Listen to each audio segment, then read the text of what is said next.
Shalom, everyone there. I am Bishop Dr. Mangi from the gathering of the Bantu and the Diaspora Israelites in Africa.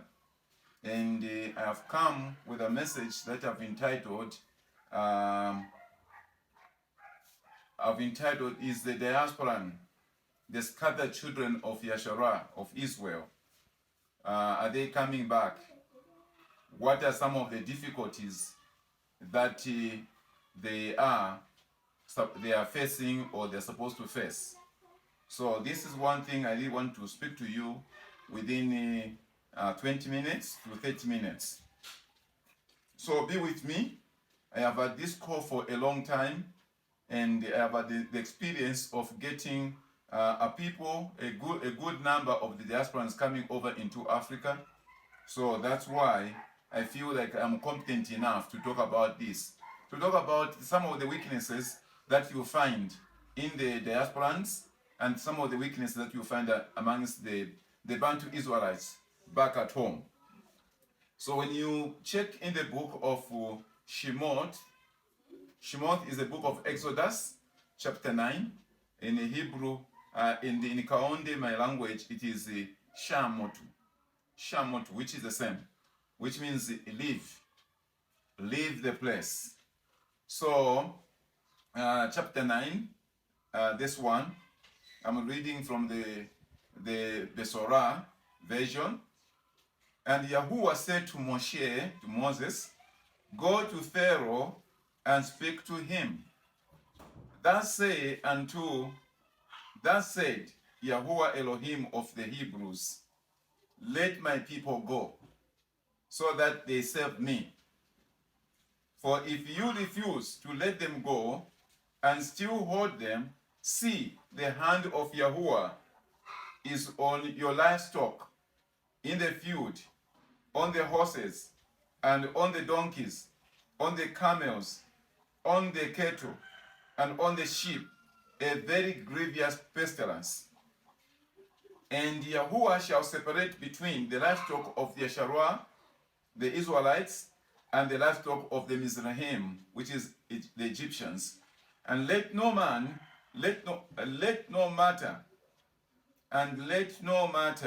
die of that belongs to the children of Yasharah or Israel. And Yahuwah set an appointed time, saying, tomorrow Yahuwah is going to do this word in the land. Yahuwah was warning them, and he was telling them what he's going to do. First, he sent Moshe that go to the house of Israelites and tell them to prepare themselves to go. Just as he told me and the others that can you awaken the people, that is the people back in the land and the people out there who are scattered in the four corners of the earth.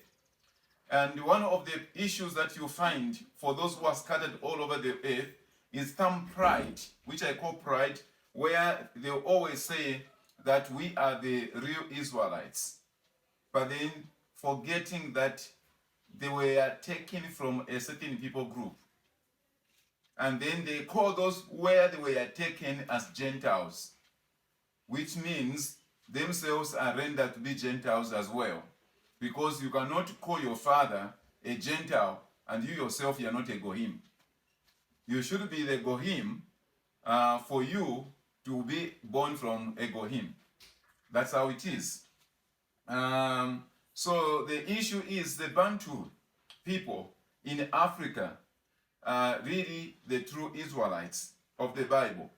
I've got a lot of evidences that can prove that fact. But that is not the main topic. What I am trying to say today is that the house of Israel who are scattered, definitely it will be difficult for them to come back on land.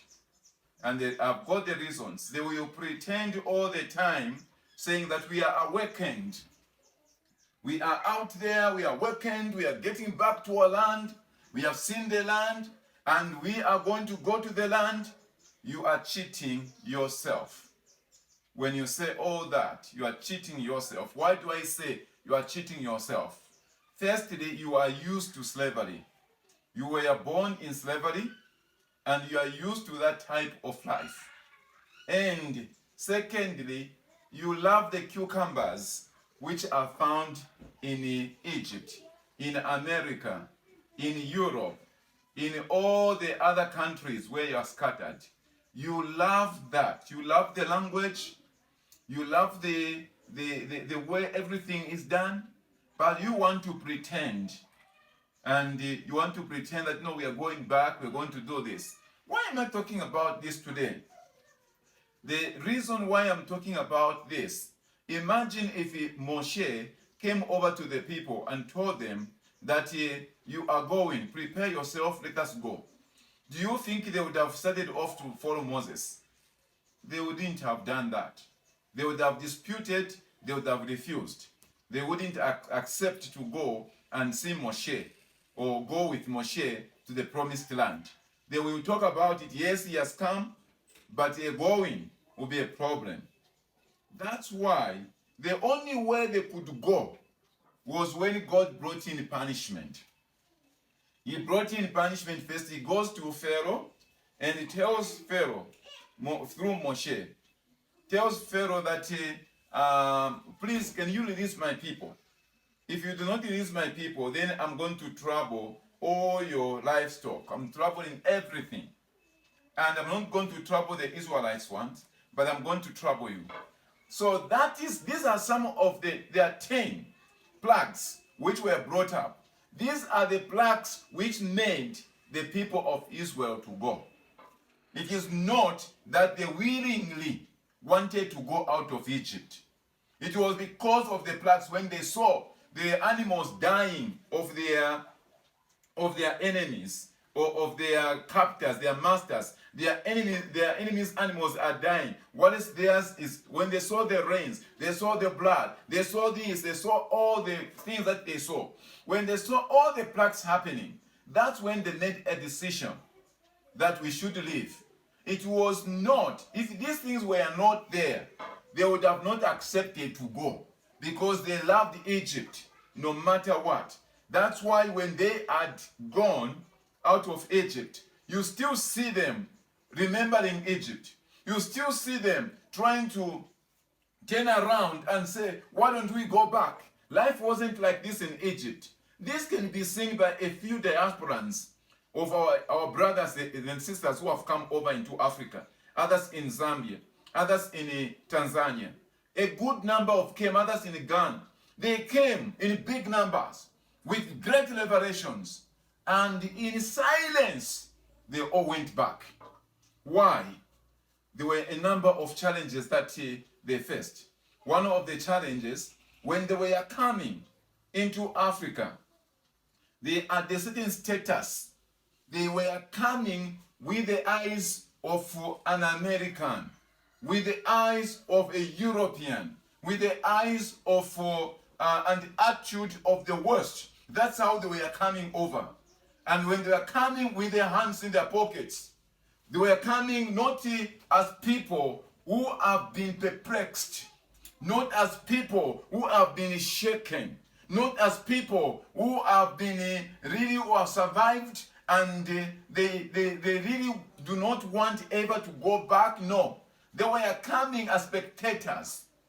They were coming as great, and then when they come over into Africa, instead of learning the culture of the Bantu Israelites in Africa, they wanted the culture and the American culture to be inculcated in the people that they have found. Why? It's because they were not ready. This is not the coming from Yahuwah. This is the coming from their own understanding. That's why it cannot work. Some people have said, as it is written, that the two sticks must come together. I can assure you, the one who brings the two sticks together is Yahuwah. And there is a way of how he's going to bring the two sticks together.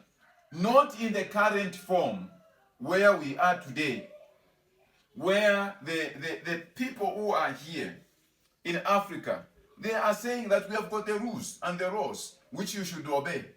Then the people who are coming from out there from the West, who are the slaves, who are coming from slavery, these others have suffered colonization and is still there. The others have suffered slavery and is still there in one way or another. But then, these other ones who are coming, they are coming even worse than the masters, than the colonial masters. They are more worse. What do I mean? They are not coming as if we are one blood. No. They are coming with a lot of pride. What do I say? Why do I say that? The pride, you say it when they cannot trust the person they are calling a brother. They will never trust me. They will never trust my other brother. They will never trust my mother. They will never trust my uncle. They will never trust anybody. Even when they go into shopping, that's where you see. When they go into the shopping, then it is our custom. If me, I am a brother, I come from town, and I have come to your village, and then there is a shop nearby, then I go, come, let us see what I can buy for you or what we can buy together. As we are buying, one of the youngest or one of the brothers from the village will carry the basket. But that will never happen with our brothers and sisters who are coming. They will never. They will hold it to themselves in a way. No sharing. And when you talk about administration, they would want an American, a European administration way, or quoting how that administration must be done. Must be done this way, where you're coming from, it must be done this way, it must be done this way, you cannot do it that other way. And they look at them to be so spiritual. So that in itself means that someone is not ready to come. And when you see, when they come, a good number of them, the way they have their slang, in terms of the English, the way they love English, like Putin puts it, they love English like it is a qualification when it's a slavery language in a way. The way they put it, the way they're speaking, the way they and they want to really relate with the persons who are speaking like themselves because of their like. And also the reference that they always attach to the West. No, when I was in this, when I'm doing this, when I'm doing that, they like it. One time my young brother came out of prison after serving for about 7 years. When he came out of prison and he was at my home, one of the elderly men at the church, he was one of my friends. He was very elderly. Then I told him that my young brother was in the prison and he's come out. Then he told me that, do you know how to test him to see if at all he has repented or not? If he's gonna talk about all the good things, how he was a boss, how he used to enjoy the prison, how he used to tell others, and how every life is in prison, in a certain way whereby it is not a regret, but in a way whereby it is a lesson. It's where he learned a lot of things and bossy. When he talks about that, you should know he's not repentant. When he says that, no, it's suffering and I'll never get there, then you know he has repented. When I got back home, guess what? I found him telling my wife how he was a boss, how all the food was served to him, how everyone was clapping to him, how everything, and he was very proud. And it seemed like someone would want to go into prison even tomorrow. So that is the same way. When you see our brothers and sisters coming, and then you see the way they are behaving, the way they are looking down on the culture, the way they are looking down on the administration, our governments, the way they look down on what, then they say, why don't you work on the neglection? Work on the neglection so that they can do this, and they can do this for us, they can do this for us, and they can do this for us. The question is so simple. If I went to the US where I had gone, and I was to tell you that, can you tell the immigration in the US to do this, and to do this, and to do this for me? What are you going to say? So it is easily said to when they come over here, change this, change this, change this. How do I change that? Why don't you change it in the States? And why do you want to come over here and change the government, the way the administration of the government is done? Why don't you learn? Why don't you try to take time to learn how things are done in Africa? And then the way the masters, the colonial masters do, when they come back, they are humble. They want to learn how things are done. But when our people come back, they are arrogant. They want everything to be changed overnight.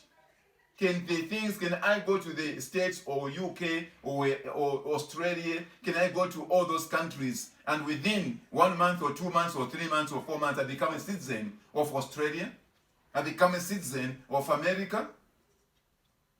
People, let us be there to reason and understand the issue is because you love the country, you love the place, hence that type of behavior. So there shouldn't be such things like that. Now you see it even here.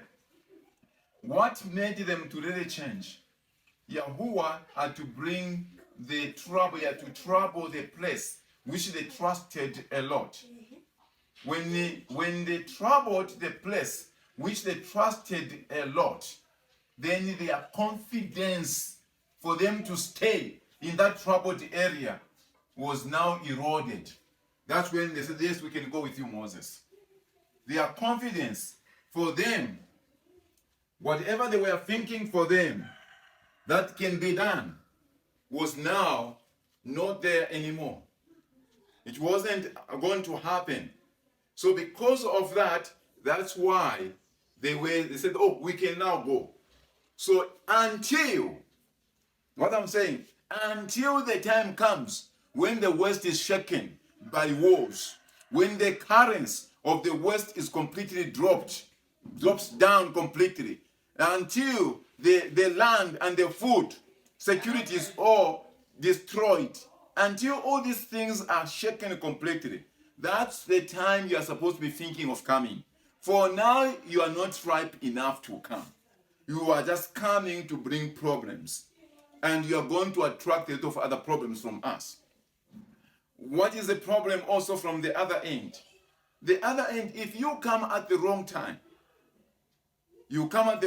first you will not be learning. And if you don't learn, what is going to happen to you? You're not going to be accepted. If you're not going to be accepted, so the main thing for the African awakened people like myself is to firstly awaken my own Bantu Israelites. They are awakened. And them that are in the West, in the Western areas, they need to awaken. They need to awaken their own people. And they need to teach them what I am saying. And we also need to teach our people so that they are receptive enough. When their brothers are coming and their sisters, they are well able to accept them. Now, who is supposed to change? Why am I more on the people who are coming than the people who are found? Who is supposed to change? When I came to the USA, when my wife came to England, when we go to other countries, I've been to some countries, when you go, it is me who learns. In Kaonde, there's an expression which we say, meaning a person who have moved is a person who learns lessons, is a person who humbles himself. That is how it is put. So it is not a person who has come, he wants to boss others, he wants to control this, and he wants to do that, he wants to change things, he wants everything. You are a king. You're not coming like you have come back. When a servant that was lost, a son that was lost came back, he was humble. He did not come with pride. He came with humility. He said that I've sinned against heavens, and I've sinned against my father, and I've given against heavens. I'm not even worthy to be called an Israelite. I'm not even worthy to be called a son of you because of what I have done. You did not go into slavery because of righteousness. You went into slavery because of sin. We did not remain here and suffer like this because of righteousness. We suffered the colonization and all this inferiority because of sin. Therefore, as we come before Yahuwah, We are supposed to humble ourselves. We are supposed to come with a broken heart. We're not supposed to come with pride, which I see. No, we are coming. If we don't do this, everything shall collapse. No, it is not about you. It's not about me. It's about Yahuwah. The time of awakening is now. So what am I trying to say? What I'm trying to say to everyone, our hands are open. You are most welcome. But think twice. Is it the right time for you to come? Your dollars, your British pound, all your currencies are still powerful. Your economy is still powerful. Why should you leave that powerful economy and come into Africa and suffer? Why? So firstly, let all those things collapse. When those things collapse, when you come with tears. You come and you learn. And also, when we shall see you in tears, our government shall be moved with sympathy. They shall therefore change the laws.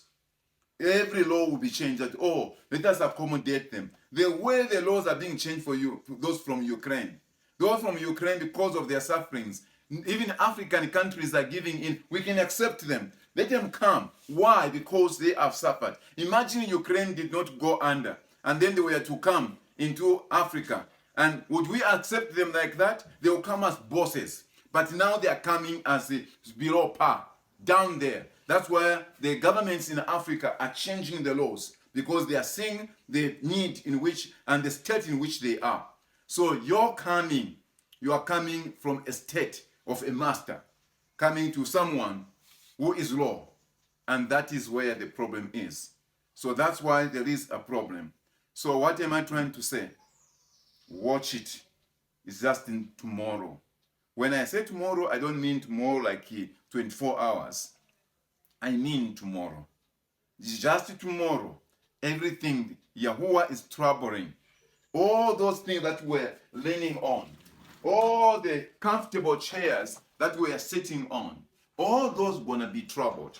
And when they're all troubled, you will no longer sit on that. That is the time that you can come. That's the time that we shall see. But some of the people, it shall be too late. They will have to die in slavery land. There was, I want to close, there was in a certain city in Africa years ago when this village was attacked. When the village was attacked and they picked one son, a child was picked and taken somewhere else as a slave. After some time, this child was accepted and adopted by one family. And they looked after this child so well. And the child was looked after well, and he started staying very, very well, enjoying himself. And one day, the parents, the real parents of the child heard that their son was alive in a certain place. And that's how they went with the ransoms, things to pay, so that they can get back their child. And when they went there, they found their child. They said, okay, you have been suffering. Even if you are living like this, you came here as a slave. So here is the payment. Want to pay your masters so they can release you. And then when they caught the child, those people were keeping him, accepted. But when they caught the child said, no, I'm not willing to go. Me, I'm already used. These are my parents, and this is where I belong. I will remain here. They tried to really plead with him, but he still insisted. That's how they said, okay, remain, the ransom has been paid, we have gone back. And that's how they went back. It didn't take long. The master, the king in that land, died. When the king died in that land, there was a custom in that land. The king cannot sleep alone. He cannot be buried alone. And that's how it is in some parts of Africa. Even here, it used to be the same. We don't know what's happening now. Sometimes maybe people are missed during that time because they are also buried together with the kings and the chiefs. So that thing had to take place. They went, who can go with the chief? They said that boy who refused his parents is the one who's supposed to go because he loved this land so much. Why can't he go with the chief? Let him go with the chief. And that's how they came, that we are picking you so that you can be buried alive with the chief. Said, no, I'm willing to go. Said, too late. You cannot go. There will be some people that shall die. Only 1/3 about the only 1/3 of the diaspora or the Bantu Israelites shall be saved. 3/3 are dying. We are going to collapse with a system that governs the world. They will go down with them. So you might be one of those. So that's what I brought over to you. So if you are out there, you feel you can come, think about what I have said. Come humble. Come humble. There have been some challenges, some things where someone comes and then it tells us that unless you have the papers for immigration, the application, we cannot apply, we cannot become members because of this and that and that. We find the application is put in place. Then it changes the goalpost. Unless you give us for the monies that we gave, which you acknowledged by email, unless you can give us the receipts on all that to acknowledge us, that's what happens where we are coming from. That's when we can accept that everything is okay. I say, no, sorry for that. We acknowledged by writing to you. Isn't that enough? No. That is not enough where we come from unless you do this and this and this. Unless you do this and this and that. Unless you do this and this and that. Those are some of the things I've seen. And then others, when they come over, you see them. This is the age group. This is the youngster who is their child, their baby. They will go out with their baby. They start going out with their baby. You start wondering, how do you go out with your baby? There you are saying that if this is same as your baby where you are coming from, and you take them as your brothers and sisters, why don't you take this one as your baby as well? There's those things happening as well. So many things happening. There is no such a thing like repentance in any way when our people come. So I feel, in my own understanding, it's not time for our people to come. Let them wait for the Third World War to take place. Let them wait until the waters are disturbed. That's the time that it will be ripe for them to come. Yahuwah had to do that with our people in Egypt. He troubled Egypt to such an extent whereby no one would love Egypt. All the beauty of Egypt were all shaken. They were all mourning. That's when they said, we can go. But even when they went, they still remembered the cucumbers. And when they remember the cucumbers, they have already crossed. Yahuwah has already judged the Egyptians on the Red Sea. They have suffered a lot. They have died, perished. So they felt that we cannot go back now. So we would rather go. But how many reach there? So the people will come. This, I'm talking about the diaspora Israelites. I'm also talking about the Bantu. Because there are two lost sons. There was a lost son who went outside. These are the diasporans. Then there is a lost coin. There was a lost coin within the house. So they are all called lost. The lost son and the lost coin. So you've got the lost coin amongst the Bantu Israelites. He's also going to perish in the similar way. He's also not going to come. He's also going to have the same pride. That why should I awaken? Why should I know about this? What about my master, my colonial masters? What about my Western way of living? I still like it. It's still now. These are those who are going to be inside, but they will not reach the promised land. They are all going to tarry within the wilderness until all of them or such people die. Only those who have got childlike faith, who are children, who have got a childlike faith, these are the ones that are going to be saved. These are the ones that are going to reach the promised land. So that's what the message I have. So please join Gobidia, like Gobidia. In Gobidia, which is the gathering of the gathering of the Bantu and the diaspora Israelites in Africa. Gobidia is registered in Zambia. That's the only association ever registered by the government. And that's the only thing that which Yahuwah is working on today here in Zambia and in parts of Africa. So join this. You can join by paying your membership fee. Non-refundable membership fee of $200. You pay that $200. Even the Bantu Israelites are paying the same amount. You're also paying the same amount. It is non-refundable fee. It is for the running of the association. so that we can reach others. And we have been given land by the chiefs. We've been given 2,500 hectares of land for the diaspora and the Bantu Israelites to come together where we can exercise the Torah type of living. So if you're interested in that, come. It doesn't mean when you come you get you immediately get your permanent residence. No, it will take some time. There are processes and procedures which must be done. Whether it is a white person coming, whether it is a black person coming, these type of procedures are same. They don't change because you are a Bantu Israelites, or because you are Diaspora Israelite, or because you are a Gentile who are coming. It is the same. But time shall come when all these things are going to change. Don't over expect. Now, when you have got your land and you have got a portion of land there, doesn't mean that you'll be registered into your names. No. It will still be registered into Gobidia. You can still do your cultivation with Gobidia. When your time comes of 3 months, 4 months, 6 months to go, you go back and send your brother to come and look at what you are doing.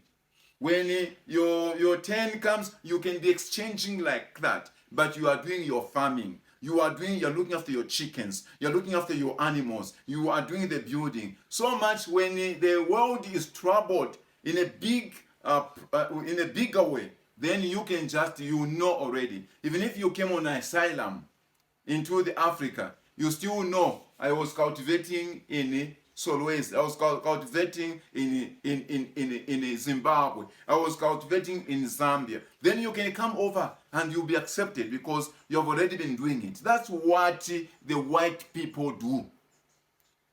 That's what they do. They register and invest into the companies, into the countries where they don't even stay.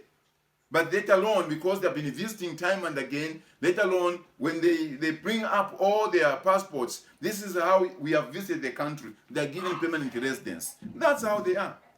They know and they respect the laws of the country. Only our people don't respect that. They want everything to be changed overnight for them. That doesn't work that way. So you are most welcome. My people who are Bantu Israelites in Zambia, please join. This is not a religion. We are not a Christian organization. Neither are we Islam. Neither are we Judaism. Neither are we Hindu. We are not. We are a family, children of Jacob, connected by blood. That's what we are. And those who want to join us who are Gentiles, they've got to be proselytes. They've got to be converted. And when they are converted, then they share into our bloodline. That's how it is. So we don't say that, no, there is a religion coming. We are not interested in Christianity. We aren't interested, not even in Judaism. We aren't interested in all that. We're interested in the family. We want the two sticks to come together. We want the covenant of Yahuwah to be restored again. We want the Torah to be restored. We want to get back. We want to get back to Yahuwah. And we want to respect Yahusha, which is, you call Jesus Christ. But we call him Yahusha Mashiach, who came to us. We want to respect him.